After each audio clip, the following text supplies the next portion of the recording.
Well, thank you, Lindsay, and I want to thank all my colleagues for being here. You know, we do codels for a whole host of reasons, to send messages, to stand with our allies, like we're standing here with Israel, and also to learn.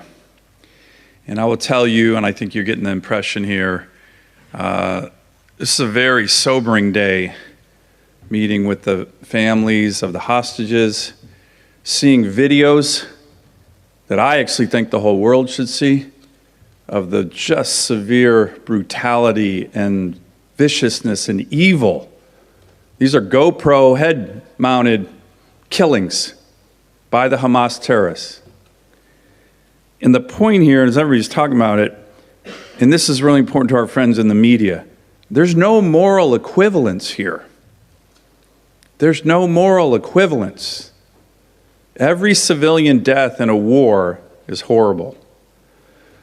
But what we're seeing and what we saw with regard to Hamas was an attempt to actually make more civilian deaths as bloody and vicious as possible. That's not what Israel does. That's not what Israel is doing right now. It's not what the United States does. It's what terrorist groups like Hamas and ISIS do. You've heard this issue. Hamas should be viewed as ISIS. I couldn't agree more. I think we all agree. The good news is I think not just in Israel, but in other parts of the region, leaders agree. What does that mean? We undertook a global campaign to defeat ISIS. In every country in the world joined us. That's what we need to do now with Hamas. So countries that fund Hamas, countries that keep their leadership like Qatar, they need to get with the program.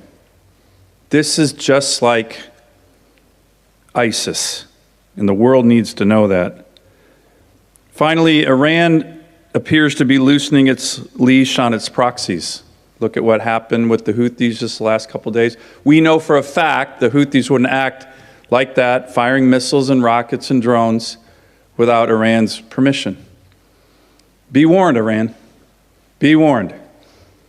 There are so many U.S. senators on both sides of the aisle who view the terrorist leadership in Iran as the biggest malign threat in this region, and in many ways the world. And we won't stand for you widening the war. We have military assets here, and the United States is going to defend its friend and ally. And finally, one other thing we're also trying to do is look around the corner of history. What do I mean by that? The Middle East is going to be changed, there's no doubt, because of this horrendous, vicious terrorist attack. And it's either going to be changed for good or for evil. But a lot of historic positive changes in the Middle East have actually arisen out of the ashes of major conflict. Think about the Yom Kippur War 50 years ago. And we've had very fruitful discussions in that regard, and we got to keep our focus on that kind of bright future. Senator Blumenthal.